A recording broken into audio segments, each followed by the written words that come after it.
Este lugar que Proust vem, devagar e ansiosamente, ocupar de novo cada vez que acorda. A este lugar, logo que tenho os olhos abertos, não posso escapar.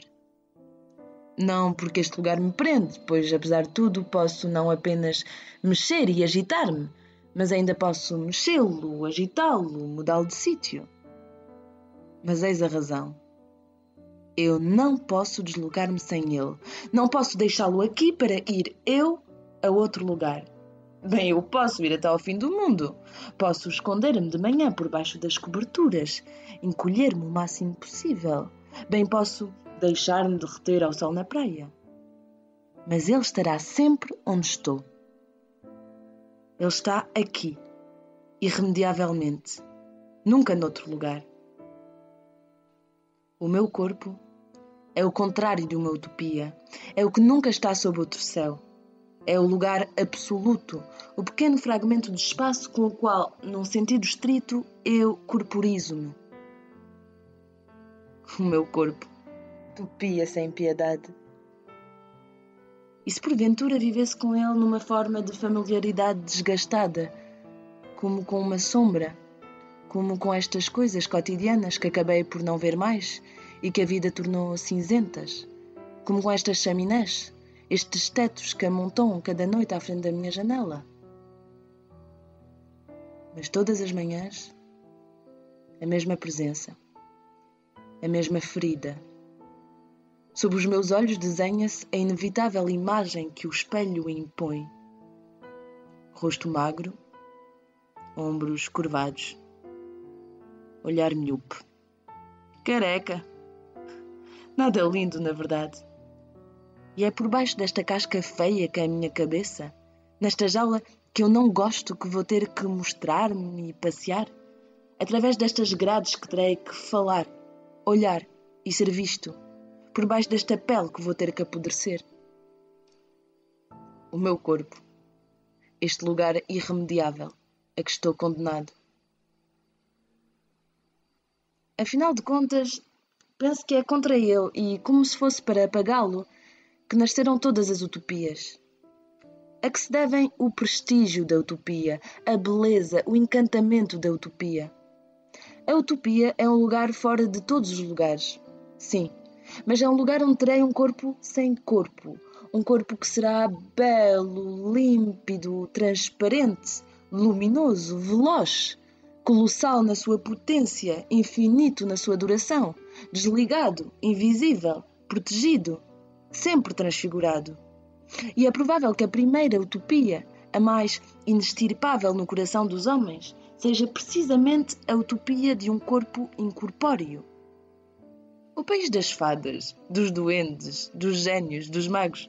Pois bem, são países onde as feridas se curam repentinamente com um bálsamo maravilhoso, um país onde se pode cair de uma montanha e acordar vivo, um país onde somos visíveis quando o queremos e invisíveis quando o desejamos. Se existe um país mágico, é realmente para que nele seja um príncipe encantado e para que todos os lindos peraltas se tornem peludos e feios como ursos. Mas também há uma utopia criada para apagar os corpos. Esta utopia é o país dos mortos, são as grandes cidades utópicas deixadas pela civilização egípcia. O que são, afinal de contas, as múmias? São a utopia do corpo negado e transfigurado. A múmia é o grande corpo utópico que persiste através do tempo. Também houve as máscaras de ouro que a civilização micênica depositava sobre os rostos dos reis falecidos. Utopia dos seus corpos gloriosos, potentes, solares, terrores dos exércitos. Houve as pinturas e esculturas dos túmulos, as efígies que desde a Idade Média prolongam na imobilidade uma juventude sem fim. Há agora, nos nossos tempos, estes simples cubos de mármore, estes corpos geometrizados pela pedra, estas figuras regulares e brancas depositadas sobre o grande quadro preto dos cemitérios. E nessa cidade de utopia dos mortos, eis então que o meu corpo torna-se sólido como uma coisa, eterna como um Deus. Umas complicadas e outras simples. Mas Talvez a mais obstinada e potente utopia, estas contas, através da qual apagamos a triste por mais tipologia simples ou do corpo, complicadas, nos seja fornecida, desde o convém fundo da história calcular ocidental, pelo o grande tamanho do meu mito amor da por ti. alma. A alma funciona maravilhosamente dentro do meu corpo. Nele Queria que aloja-se, fosse como uma rainha mas sem sabe como chifres. escapar-se. Escapar para ver as coisas Continuar através ali das janelas dos e meus viver ali. olhos. Escapar-se para sonhar quando durmo, para Mas sobreviver não é quando assim tão morro. fácil. Quão bela é a minha alma, quão pura, quão Eu queria branca que ela fosse é. exato como a matemática. E se o meu corpo barroso, ou Mas pelo isto menos pouco trata-se de limpo, arte. acabasse por sujá-lo? E a arte não é É exata. certo que haverá uma virtude, um poder, Nosso amor é 1000 arte. gestos sagrados que a restabelecerão na sua inicial pureza. Se bem, Viva a minha o alma! paradoxo disto tudo É o meu corpo luminoso, é eu purificado, poder dizer que a virtuoso, percentagem ágil, móvel, morno, do quanto te fresco. amo É o meu corpo é liso, exata. castrado, arredondado como uma bola de Infinita. sabão. E eis que o meu corpo, pela virtude de todas estas utopias, desapareceu. Desapareceu como uma chama de uma vela sobre a qual se sopra. A alma, os túmulos, os anjos e as fadas apropriaram-me pela força. Fizeram-me desaparecer num piscar de olhos. Superaram sobre o seu peso, sobre a sua feiura e restituíram-me um corpo resplandecente e perpétuo. Mas o meu corpo, para dizer a verdade, não se deixa submeter com tanta facilidade. Afinal de contas, tem ele mesmo os seus recursos próprios e fantásticos. Ele também possui lugares sem lugares e lugares mais profundos, mais obstinados ainda que a alma, que o túmulo, que o encantamento dos magos. Tem as suas caves e os seus sótãos, tem os seus lugares obscuros e as suas praias luminosas. Corpo incompreensível, penetrável e opaco, aberto e fechado. Corpo utópico. Corpo absolutamente visível, num certo sentido, pois sei muito bem o que é ser visto por alguém de alto a baixo, sei o que é ser espiado por trás, vigiado por cima do ombro, surpreendido quando menos espero, sei o que é estar nu. E, no entanto, esse mesmo corpo tão visível é também retraído, tomado por uma certa invisibilidade da qual jamais posso separá-lo. Este crânio, por exemplo, esta parte traseira do crânio que posso apalpar ali com os meus dedos, mas jamais vê-la. E estas costas que sinto encostadas sobre o sofá quando estou deitado, mas que só posso surpreender por um estratagema que supõe um espelho. E o que é esse ombro, cujos movimentos e posições conheço com precisão, mas que jamais poderei ver sem retorcer-me horrivelmente? O corpo. Fantasma que não aparece senão na miragem de um espelho, e ainda assim, de maneira fragmentada. Será que necessito verdadeiramente dos génios e das fadas, e da morte e da alma, para ser ao mesmo tempo indissociavelmente visível e invisível? E além disso, este corpo, ele é ligeiro, ele é transparente, ele é imponderável. Nada é menos parecido com uma coisa senão ele. Ele corre, age, vive, deseja, deixa-se atravessar sem resistências por todas as minhas intenções.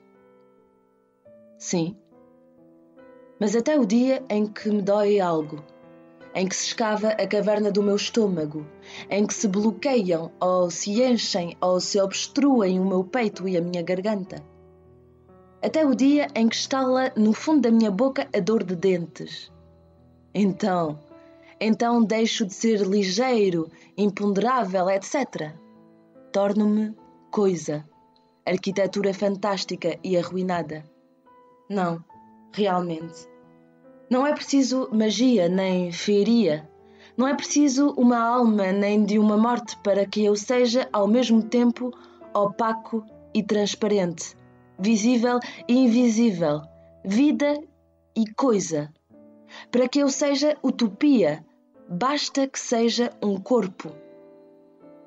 Todas essas utopias pelas quais esquivava o meu corpo tinham muito simplesmente o seu modelo e o seu primeiro ponto de aplicação, tinham o seu lugar de origem no meu próprio corpo.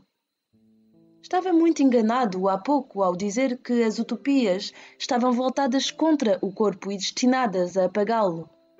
Elas, na verdade, nasceram do próprio corpo, e depois talvez se voltaram contra ele. Uma coisa, entretanto, é certa. O corpo humano é o ator principal de todas as utopias. Afinal de contas, uma das utopias mais velhas que os homens contaram a si mesmo não é o sonho de corpos imensos, sem medidas, que devorariam o espaço e dominariam o mundo. É a velha utopia dos gigantes, que se encontra no coração de tantas lendas, na Europa, na África, na Oceânia, na Ásia. Essa velha lenda que durante tanto tempo alimentou a imaginação ocidental, de Prometeu a Golias. O corpo é também um grande ator utópico quando se trata das máscaras, da maquilhagem e da tatuagem.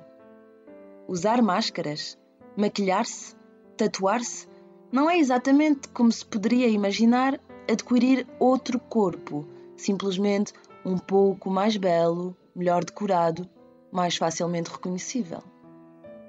Tatuar-se, maquilhar-se, usar máscaras é, sem dúvida, algo muito diferente. É fazer entrar o corpo em comunicação com poderes secretos e forças invisíveis. A máscara, o sinal tatuado, o enfeite colocado no corpo é toda uma linguagem enigmática, cifrada, secreta, sagrada, que se deposita sobre esse mesmo corpo, chamando sobre ele a violência de um Deus, o poder surdo do sagrado ou a vivacidade do desejo. A máscara, a tatuagem, o enfeite colocam o corpo noutro espaço. Fazem-no entrar num lugar que não tem lugar diretamente no mundo. Fazem desse corpo um fragmento de um espaço imaginário que entra em comunicação com o universo das divindades ou com o universo do outro. Em todo caso, a máscara, a tatuagem, o enfeite são operações pelas quais o corpo é arrancado do seu espaço próprio e projetado noutro espaço. Fui verdadeiramente estúpido em pensar, como fiz no início, que o meu corpo nunca está noutro lugar, que era um aqui irremediável e que se opunha a toda utopia. O meu corpo, de facto, está sempre noutro lugar. Está ligado a todos os outros lugares do mundo e, para dizer a verdade, está num outro lugar que é além do mundo. Porque é em referência ao corpo que as coisas estão dispostas. É em relação ao corpo que existe uma esquerda e uma direita, um atrás e um à frente, um próximo e um distante. O corpo é o ponto zero do mundo, onde os caminhos e os espaços se cruzam. O corpo não está em nenhuma parte. O coração do mundo é esse pequeno núcleo utópico a partir do qual sonho, falo, avanço, imagino, vejo as coisas no seu lugar e também as nego pelo poder indefinido das utopias que imagino. O meu corpo é como a cidade do sol. Não tem lugar, mas é de lá que se irradiam todos os lugares possíveis, reais ou utópicos. Talvez seria preciso dizer também que fazer o amor é sentir o seu corpo fechar-se sobre si. É finalmente existir fora de toda a utopia, com toda a sua densidade entre as mãos do outro. Sob os dedos do outro que te percorrem, todas as partes invisíveis do teu corpo põem-se a existir. Contra os lábios do outro, os teus tornam-se sensíveis. Diante dos seus olhos meio abertos, o teu rosto adquire uma certeza. Há um olhar, finalmente, para ver as tuas pálpebras fechadas. Também o amor acalma a utopia do teu corpo. Consegue calá-la, acalmá-la, fechá-la como numa caixa, fechá-la e selá-la. E se, apesar dessas duas figuras perigosas que o rodeiam, se gosta tanto de fazer amor, é porque, no amor, o corpo está aqui.